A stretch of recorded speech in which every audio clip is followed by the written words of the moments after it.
నేను మామూలుగా ఒకసారి ఫోన్ చేసి ఏం బావా అన్న, ఏంటి బావా అన్నాడు. ఇంటికి రానా అన్న.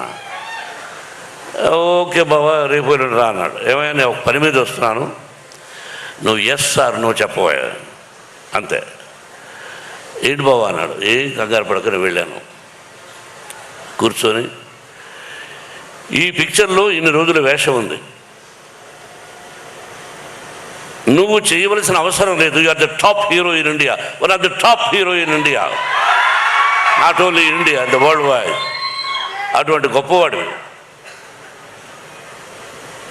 బట్ ఈరోజు నువ్వు కాదన్నా నీ సినిమాలో నేను యాక్ట్ చేస్తా ఎప్పుడైనా, దానికి దీనికి సంబంధం లేదు. ఇన్ని రోజులు ఎస్ ఆర్ నో అన్నా. బావా దీనికి నువ్వు రావాలన్నా నేను విష్ణు మాట్లాడుకుంటాం, ఐఎమ్ డూయింగ్ అన్నాడు. ఒకే మాట, దట్స్ ఆల్.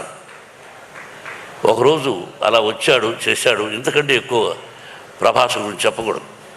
ఆ కుటుంబం నాకు ఎంతో ఇష్టం. కృష్ణరాజు గారన్నా, వీళ్ళ నాన్నగారన్నా, వాళ్ళ కుటుంబం అంటే నాకు బాగా ఇష్టం.